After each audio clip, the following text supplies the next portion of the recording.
DJDUBL. It's DJDUBL in the building, and today I'm joined by, without a doubt, one of the sickest lyricists that the UK has to offer. Man like Devlin's in the building. Very kind of you, sir. Thanks for having me, man. Welcome to the show, bro. Thanks for coming down. No worries, no worries. So, the new album's out there, which is sounding good. Thank you. First line from the album, which is something a lot of the fans have picked up on. I've been away for a while. Yeah. That's the first thing you say on the album. So, was it a planned absence? Nah, not at all, man. Not at all. I just said I made music so long since I was young, really. That's all I ever knew. I just think I needed a couple of years away. Almost fell out of love a little bit with music. Just needed to go and be a young man for a couple of years, you know what I mean? Live some life and come back with some inspiration and a fresh head, I suppose. Right, okay. So what, in that time where you weren't releasing music, like what were you doing? You won't want to know, just being a rascal. Just enjoying the fruits of your labour, being right? a young man doing some stupid stuff, being with the boys, getting drunk, chasing girls. Standard what do stuff. all young men do, you know? Exactly, yeah. Do you find, like, in the day and age that we're in now, with social media being such a prominent part of musicians and artists and stuff, you know, you see people making moves all the time and everyone's always flossing and showing what they're doing. Yeah. In that time where you were quiet, did you ever have that feeling of losing out or missing out on certain opportunities? If you saw someone, you know what I mean, like Kano's winning awards, Skepta's doing this, and you're not putting stuff out, did it ever affect you? Or Nah, man, I'm just happy for anyone can get what they want, and your awards and that. No one can tell me I'm good. I know when I'm good. I know what I do. I don't need an award from a strange person. They probably don't really know what they're talking about anyway. Yeah. Awards are given to people in the limelight that are successful and everyone wants to be. Yeah. I'll never be that person. I never will be, you know. I do me. The people that get behind me I love, and that's all I can ask for. That's it, bro. And I'm just happy they're happy I'm back, you know. It's good times. Good year. yeah. So you're from Dagenham, Yes. East London, borderline Essex. Essex, East London, yeah, it's the cusp. And it's the cusp, yeah. And so to have you coming from that area and the age and time that you started coming up, to me it's surprising that you picked rap and grime over like UK garage, where from that area I think, like, especially with Essex, the garage scene is so popular. Even today they still love it. So what was it about garage and what was it about rap and grime that pulled you in, rather than being, say, like a garage MC, for example? As I said, Dagenham, it comes under Essex, but it's Greater London, you know what I mean? It's Newhams, and we ain't out there in Essex, you know what I mean? It's more like Greater London, and grime was always massive in Dagenham. Rinse FM was in Dagenham. Oh, okay, right. When you had your Dizzy Rascals and you can roll them off, it was round the corners of me gaff. And Dogsy and the OT boys were always doing the music thing in Dagenham. They were on Rinse. So, yeah, literally, grime was everywhere in Dagenham. But I started on the garage when I was young. That's what caught my ear. I liked the tempo of it. I liked the vibes. And then when I caught wind of the grime and the darker side of the beats and the lyrics I could relate to, and especially when I knew Dogsy and them OT boys were around putting my manor on the map, rather, I wanted to get in with them and do that. Right, was that the MC Devastation days? Cool, no, that was probably just before all that, before I met Reese and that. Dogsy told me, well, why'd you call yourself MC Devlin? I was a little kid, you know what I mean? Yeah. Why'd you call yourself Devlin, man? I mean, yeah. But then looking from the outside, I almost feel like we weren't accepted, the Dagenham boys. It's almost like, oh, who are these, man? You know what I mean? Yeah, well, that's what I mean, because it is almost like, to a degree, Essex, I felt that, like, but then I just really, you grow up, you realise I ain't got to prove nothing, or I'm me, and people seem to like that, so I might as well just do me, you know what I mean? But you live, you learn, you find yourself, and yeah, that's what I did, I suppose. Definitely. So 20% of the movement as well. Now, that's definitely a strong team to have been a part of. Like, and when you look at it as well, you've got yourself, Getz, Wretch, Merkston, and Scorcher. They're all names that, especially three of you, would be in my top 10 of UK MCs, you know what I mean? It's mad how everyone else perceives it, like we were some clique, we was tight, and we was... My boys, I said, the Dagenham boys, the OT boys have been doing their thing for years before I had, and all the... That was my team, you know what I mean? Getz, I love, he was from down the road to me, he's a Plasto boy, you know what I mean? And the other boys, I met Sculpture and Wretch, and you meet people, I knew Unique, the DJ, he's from my neck of the woods. But then, boom, we just come together and had a sort of mutual respect. I think I only done 2-3 sets with the movement. Right, yeah. Never done a show with them. Never. No, and there was only one real like sets. Official project But as well, wasn't it? So MF radios and that, they just went mad, obviously, you know. And I think it only propelled everyone lyrically because you knew you had to come good. Yeah. It never come weak because everyone's on the top of their game.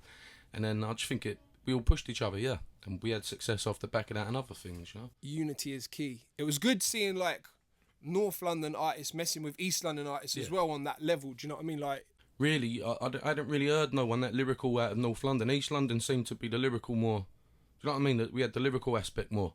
And then I heard Sculpture and Wretch doing that, and that was what me and Getz were doing. It was the fault, fault behind it, and the flows were interesting.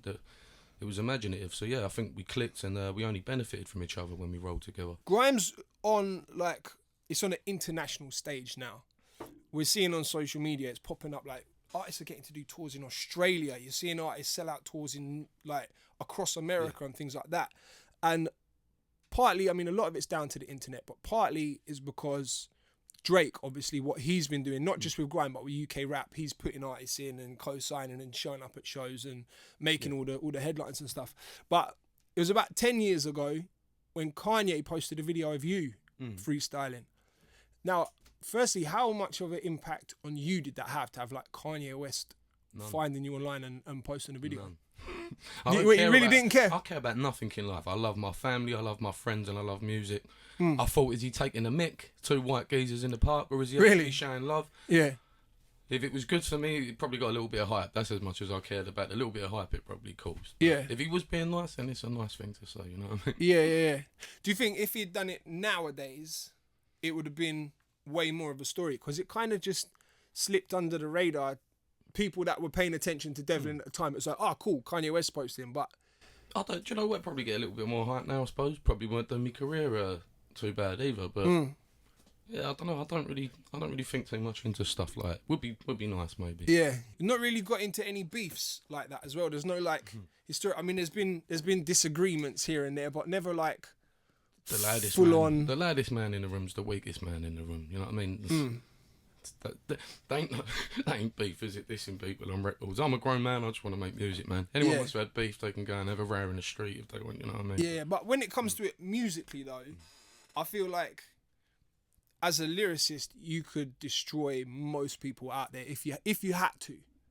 And I've heard times when there's been subliminals or your name might have been called once or twice, but you kind of... Once in my career I sent for someone. Right. And I regret that to the day I die because I respect the man. You know what I mean? And I was probably a bit too leery for a little kid. Was that Wiley? Yeah, that was Wiley. You know what I mean? I'm just over the moon that he shouted me to do this tune lately. Yeah. Nothing but respect, and I regret that. Probably one of my biggest... I learned, shut your mouth, do what you do. If it's on, then go and sort it. But it's just music, though. I mean, it's not like... Yeah, exactly. You didn't go and punch him in his face. It's just... But if I went in a pub and started calling people a mug, and I know then it's on, isn't it?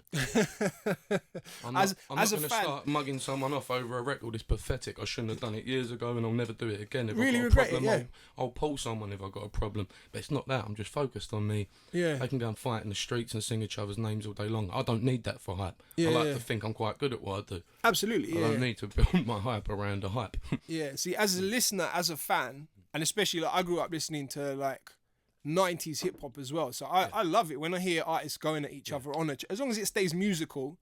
I love it, man. I like all the things they can pull up about each other and hearing that kind of stuff. As you said, as long as it stays musical, but I don't know where it does a lot of the time.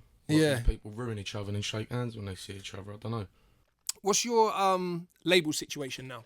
I'm just with a little independent label. We've got a distribution deal with Believe, and we got the album with them, and just feels like normal, man. Island Records always let me go in the studio and do what I did. Believe have let me done the same, and we've got the album, and we're just trying to push it now.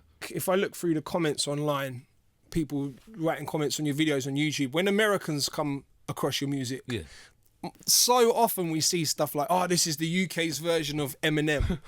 Like penny for every time. You must have heard it enough times. Now, I think when I do hear certain Eminem-esque parts, like for example in Cold Blooded, what's the line?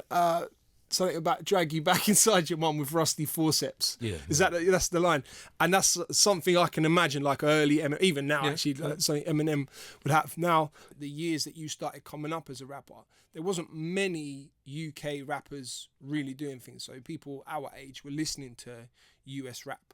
Is that the case for you? Were you listening to a lot of American rap? I grew up on Nas was the first CD I bought. Illmatic, Big Pun. So yeah, definitely. But then when I was young, I'm still quite young now. I just look ancient, you know what I mean? But when I was particularly young, Kalashnikov, I used to love them Terra Firma boys.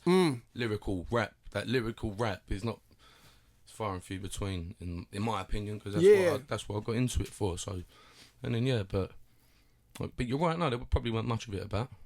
When I discovered Big Pun, one of me pals showed me Pun. I still couldn't admit to myself that Pun was better. It took me about a year to get me nut round it because I loved Nas. I would have fought over Nas. I had every one of his albums, but Big Pun to me, the way he did it. Nas, don't get me wrong, magnificent, one of the best ever. But Pun's flow, his vocabulary, just a liberty, really. Don't think he'll ever get the appreciation he deserves, really. No, I don't think so. The best, if not the best. I'll put him up there. Slim Shady, like. When he was Slim Shady, mate, and Big L died before his time. But you know what I mean? One of my Very favourite sad. rappers, Big L. But them people there playing with the flows and stuff like that. You got rappers that will be considered the best, and they might have been the most successful. But in my opinion, that little trio there, your Big L's, your Slim Shadys, your Big Puns, that one untouchable on their day, you know. Yeah. Let's discuss the album, The Devil In. Let's go. Sounding sick. Thank you, really, really good, man. Especially it's nice to hear something, you know, when an artist has a period of time where they've been quiet and then they come back with a project that's it's like you never left. Do you know what I mean? Thank you very much, man. That means a lot, bro. Has it had the impact that you wanted it to? Again, all I wanted to do really was just come back and do something. I shouldn't have been away for so long. I didn't expect nothing. I'm so glad. I was a bit nervous that my fans would even really receive me that well anymore. So I'm over the moon. Everyone seems to feel it. And I don't expect. Just work hard and expect nothing. That's a good motto. And whatever comes is a blessing and half. You know what I mean? Yeah. We're living in a time where music's it's so disposable now, and it has a very short lifespan. Do you have an expectancy of the album shelf life? As long as they feel they need to. Right. And if people are still buying me CD from 10 years ago, I suppose I can't be doing too sad. And as I said, Big Pun, been gone for years and years. I probably weren't even old enough to listen to his music when he made it. I'm still sitting here bigging him up now because I know. The ones who know, you know? Yeah, of course. How have you come to terms with streaming and stuff like that? Because since when you first started, when you dropped Blood, Sweat and Beers, the game's changed a lot because it's so much less about physical copies of stuff, and it's more, not even downloads anymore, it's streams, is where so many things are happening now. So do you have an expectation of how many streams you wanted to reach the first week, or is it just there's the project? Said, man, I'm probably a boring interview. No, you're good. It's cool. I just wanted to be back. And whatever happened was a blessing. Yeah. Do some shows, get out, see my fans, and thank them for the ones that went and supported the album. And but I couldn't have expected better though. I felt like I would have had to do a little bit more work to get back to this stage. Yeah. People seem to be warming to me again, and it's a lovely feeling, man. Yeah. Straight back Can't in. ask no more than that, I suppose. How did you pick the collaborations for that album? When I made the tune Blow Your Mind, so I really loved the music, and it's got that old trippy feel to it. But the pace, right? And it's a different tempo, so I could get in little crevices and it's quite fast. And I think one of the Turmoil Ratchet said I could hear Maverick Sabre on that. And I could just blending it off almost like a contrast from my pace and aggression. He just took it to some trippy place on the hook and brought it together really well. Tom Pryor done me a lovely hook. I had that tune Crack Baby, and he just brought that whole tune together. And Harry James, someone I know for years, he sung the hook on Life and brought that all together. So I'm a lucky man, you know what I mean? But them boys done the job. Was there anyone you reached out to that didn't pick up the phone? No, man, no. I said I'm lucky and got much love for Skepta. All them Boy Better Know boys, I said, known them for years. They're extended family. They're good stuff. Skepta come and bless 50 grand for me. Nah, man, I suppose I don't really reach out that much, to be fair. But the ones I did reach out to, I must be lucky. I feel like you could. I feel like you're the type of artist where, because of your ranking in the industry, you literally could just call anyone and be like, I need you on a tune. A lot of my the collaborations I've done over the years, I feel like a lot of them have been natural. People that I've just known for years and had a element of respect for and been around. Or the Ed Sheeran thing happened naturally. Labyrinth thing just happened through, you know what I mean? Just So to ring up a stranger and go, I want to yeah. tune, like, I don't know. You know, but sometimes you get blown ones. There might be strange collaborations in the future. I don't even know I'm going to do yet, you know. But, Ed, I did expect to see Ed on there. okay. So how come you guys didn't connect for this one? Especially with the timing of his projects coming out now, it would sort of make sense. I suppose I said I weren't really about for a couple of years. That geezer's been taking over the world. He's one of the biggest things since sliced bread. He can't have much time on his hands, but I speak to him. We keep in contact. I want to see him. I had a beer last year, and I don't know. It's not like that, man. We're just, as I said, when he was in London more, and it was more natural. We're together. We're in Shoreditch. You might as well shoot. You might have a bit of grub and go studio. Do you know what I mean? Or, yeah. Everyone's grown up and they're living their lives and got their careers. But when you do cross paths again, we got in the studio when I was up at Ed's, made a tune. Probably ain't my favourite tune I've ever made with him, but we still make music, and you know what I mean. Still keep in contact, but we've got lives, I suppose. Yeah, so it's all organic when it comes to you and making music. And it's felt like never forced. Yeah, not to say I've never reached out to no one. I probably have. I said I'm a scattered brain anyway. But yeah, a lot of them were natural. If someone asked me to reel off like a list of must-listen UK albums, like Blood, Sweat and Beers would definitely be in there. Like your debut album was like it's absolutely sick. With that in mind, do you ever have any kind of pressure to follow up a project like that? I said my radar's off sometimes. I like to think I know when I'm good, and then my manager will tell me, or my pals will tell me, like, that record, Jim, that's powerful. I go, no, I hate that tune, and it seems to do well. Yeah. I don't know no more. I've just lost. I've lost perspective. I make music, and once you're in that storm, I suppose, and you're done with it, you're there to be judged by other people. And I still can't believe this album's been recepted so well. Obviously, it's not had the immediate success that Blood, Sweat and Beers had. That was the debut breaking album, and under a major label as well. So I mean, you had the machine behind you. So definitely, no, that's a true point. But I don't know. I find it hard to judge my own music, man, and know when I'm good or live up to that expectations, because everyone, I suppose that's the beauty of music. Everyone loves their own songs and their own vibes, and yeah, it's strange when you're making it. It's hard to judge. But I knew I'd done something right on Blood, Sweat and Beers, because people show a lot of love and they went and got it. But I don't know. Please God, I can recapture that sometime in the future. Yeah, I feel like that's what you've done. I definitely feel like you've matched that album with this one, without a doubt, man. It's always good to see when an artist, it doesn't dip. Do you know what I mean? Like they put so much into the debut and then they kind of lose it for that. But with yours, I feel like it's been consistent. See, I find it strange. The album I had, what was it, A Moving Picture, didn't do half as good as Blood, Sweat and Beers. Yeah, I quite like that album. Some of the songs in there, I thought, do you know what? That's all right, that song.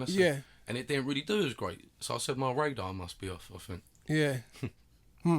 But this one is doing the bits, so that's what matters, I guess. Producers on the album. So Term and Ratchet did a lot of the stuff. They did all the stuff. So they did every track. It's got different sounds throughout the album. What you find when you stick to certain, like, the same producers, sometimes you just get a very samey album. Do you know what I mean? Like the first 5 tracks are banging, but then the last 10 are sort of the same as the first 5. But in this case, it's not. Like it's really like a varied album. There's a lot of different sounds in there. I think in making the album, that was the logic behind it. We wanted to give everyone a song that there's a little snippet of me. There's happy on that album. There's sad. There's straight up weird. Sick. You probably think, why has he even wrote that? The geezer's off his head. The rusty forceps. Thank you, sir. Good example. There's a bit of there's every bit of my personality in some of them songs. I said there's loving, there's caring, and that's the whole package that makes up the weird man that's me. You know? And that is The Devil In. Yes, sir. There you go. That's the title right there. What's your favourite track from that album? I keep saying Blow Your Mind. I say I really like the music when I heard that. So it's got that old Motown-y, oldie worldy feel. Hip hoppy, rappy feel, but then it's got a different pace to it.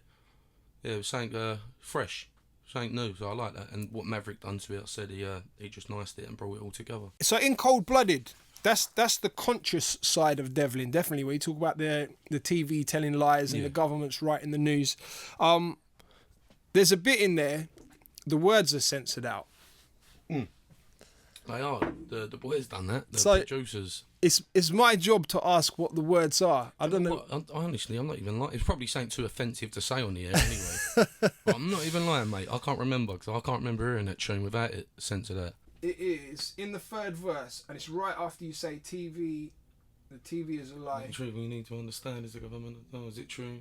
The William fathered Kate's baby? I don't really think so. If you ask me, you don't like so ladies. it's But it could have been Harry. Yeah, I bet it was Harry. Right, okay. I can't say the rest.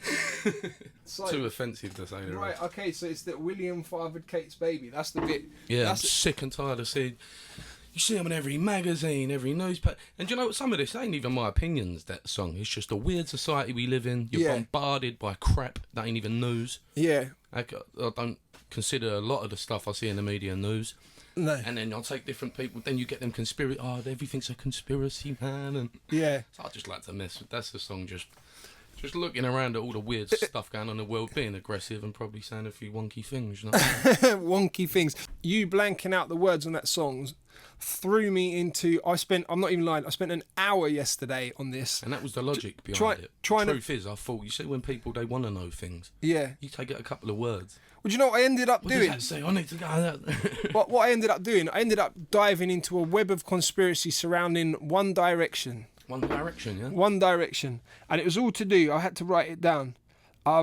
It was all to do with a member of One Direction called Louis had a baby apparently, and there was a huge conspiracy that it was a fake baby. Ain't bloody stopped lately. They're all asking. I talked to that fella, Louis, he's a nice fella, you know what I mean? And yeah, his fans on my Twitter. Who's Larry?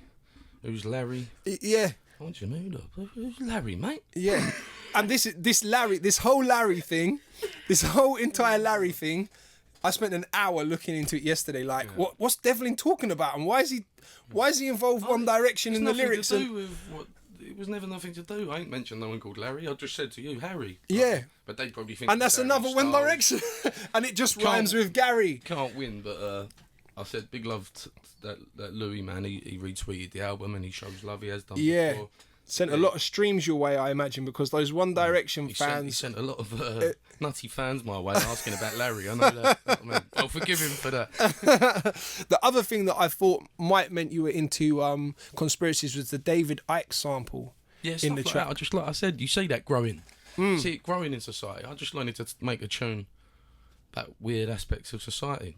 That David Icke's probably on about some right stuff. He's probably on about some wrong stuff. Yeah. Some out there weird, wrongs, whatever. Just a weird tune. Life's weird. Yeah. Society's weird. People's perspectives are weird. So I made a weird song. There you go. 50 Grand is a banging tune. Probably I think it's probably one of my favourites. It's one of mine, to be fair. It's hard to judge yourself, but I like Blow Your Mind and I do like 50 Grand. I think it's the song I heard first from this project because it dropped like 2 years ago. Was it 2 years? I don't know. Yeah, so I got it early 2015. That can't have been 2 years ago. I was on Ipscott Estate in Dagenham. Feels like yesterday. Yeah, so I got it March 2015 because I actually looked, and I know that because I looked it up. I looked up when I received the file. Just shut this one. Time flies, eh? Was there ever a time where you were like considering not putting that in because of the age of the song compared to the album? No. I said we set up to go and drop the album first time round. That's why we had some songs out. Then we had some complications behind the scenes. So that's why after the 50 Grand the album wasn't coming. Right. But we sorted all that out, come back and released Blow Your Mind, a couple of other bits, and then boom, come fresh new year. What was it like? Sample clearance issues and stuff. Sample clearance issues, other bits and bobs. They never run smoothly, but we iron them creases out and then we're here. Technical music stuff. There's nothing, no business in the road ones runs smoothly. Does it all the time. 50 Grand's a tune about. It's the opposite of what I thought it would be about when I saw the title. That was the intended message, you know what I mean? What's kept you away from like that baller lifestyle? Because you've had the success already now. You've been signed to a major label. Like financially, you must be in a good place. So like what kept you out of the, you know what, I've got the advance from the label. Let's buy a car, let's buy a chain and... I'm not in the greatest place financially. I was young, I had nothing. I had just a handful of friends that cared about me, and overnight I had birds throwing herself at me. Every strange geezer and his mate wants to be my pal, and blew my head for a young geezer. I spent money I shouldn't have. I lived life, but I made some blinding memories. You know what I mean? That's why I said I've never really cared too much about anything, and that's what's kept me grounded. Got good people around me, like good family. That's the key. That's definitely the key. Bitches is another good record. The video made me laugh. Yeah, I didn't accept as the hook dropped. The first time that did actually made me laugh quite a bit. How much did you pay those guys for the video? Not enough. Not enough. Not enough. No, they were good stuff. The actors, man, they come in. I said with the handbags and that. Yeah. And long old day, but yeah, put a smile on my face. So, given our conversation earlier, I'm guessing I know the answer to this, but I got to ask: is the song, aimed at anyone in specific, or is it just a generalisation? Nah, just a generalisation. You're looking to touch people and relate to people when you're writing songs sometimes. So the logic behind that would be, how can I? Everyone knows a whinger. You know what I mean? Everyone knows.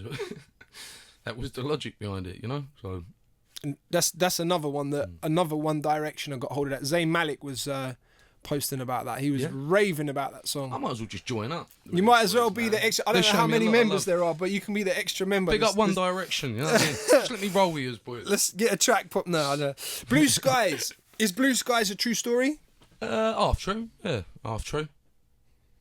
How do you feel about putting like personal things into songs and now knowing that potentially this might get 100,000 streams? Vulnerable, to be fair. It's the most vulnerable I've probably ever been on a record. But then, as I said, you're trying to relate to people. I've given them angry, I've given them happy. I've spoke about women like they're throwaway, like most rappers have done. So it was nice to put the woman in power. That was a good balance. And have me be the vulnerable one for a change. You know what I mean? That was your idea. I wanted the woman to be in power in the song, and yeah, just touch on love. Love's a subject that touches people in the heart. You know what I mean? Mm-hmm. You mentioned Crack Baby as well earlier, which I think it's incredible. Okay. I love storytelling rap. When you're writing these kind of things, where do you get the stories from? You see what you're saying about the storytelling there. That's what I felt like I lacked. So that's why I wrote Crack Baby. I thought it'd be nice to actually tell a story. I haven't really done that for a minute. Mm-hmm. And inspiration for that, just growing up, man. Seeing some poor kids, you know what I mean? Probably didn't really have a chance when they started. Not one specific person, but yeah, loads of stuff you see growing up, and yeah, sad stuff. That's probably where I've got it from, you know. Castella Freestyle is another dope one. Good way to end the album as well, I think. That's the last track on the album, isn't it? Always tend to end the album on just a dirty tune, man. Do you know what I mean? Yeah. Be the last thing you remember. Yes. The guy's an animal. You mentioned, so one of my questions when I knew you were coming in, one thing I've always felt about you is you've been so underrated. Even excuse me, even those years ago when the MTV did that controversial top MCs list, and Getz obviously had something to say about it, and I felt the same as him. I think they put you like, I don't remember where they put you, like 5 or 6 or 7 or something, when you should have easily been top 3. Cool. Easily. And even now, I feel like you don't get the respect and the credit that you're owed. So when I thought about asking you that, and I listened to Castella Freestyle, you say that in the song. Yeah. You've never been credited fully. Yeah. Is it frustrating for you that people listening to your music, sometimes you might say certain things and it just goes over the head? Yeah, loads of stuff. Loads of things, but then that's for me. I can just smile when I hear them. Yeah. And I suppose it might be to do with my work rate. I can't say I've been the most hard-working MC out there. Got to be honest with yourself. Sometimes talent ain't enough, I suppose. And maybe I ain't gripping people, but I'm gripping a select group of people and they've all got behind me, which is enough for me. But if I can convert anyone else, but I said when to awards and that, I don't need no one to tell me to do what I do well. I know when I'm good and bad. Yeah. No stranger. They weren't at the radio. They weren't in Myland at 3 a.m. or barking at or Dagenham Heathway. You know what I mean? When things were horrible and naughty, and well, I need a stranger to tell me when I'm good and give me a medal. Yeah. No, I hear that. I don't bother me, mate. I'll tell you what. If my peers can if Getz ever says you've done something, Jim, that was art. Or if my brother says, my brother's the hardest man to please in the world, but I know I'm good if he looks at me. Is he the filter then? Is he the guy that you run stuff past and he'll tell you how it is? The boys will all tell you, but my brother, he's cold-hearted. I've spat some bars to him and thought this might get a little. No. I know if I can get even a wry smile out of the geezer, then bars are all right. Then that's it. That's like an award to me, you know what I mean? Who would be like your ultimate collaboration, dead or alive? Who would you most like to work with? Probably Kurt Cobain. Oh, okay. Nirvana, yeah. That'd be interesting, man. You ever thought to remix one of their songs or use one of their beats or something? I have done, I suppose, but Yeah, no, I probably will do, you know.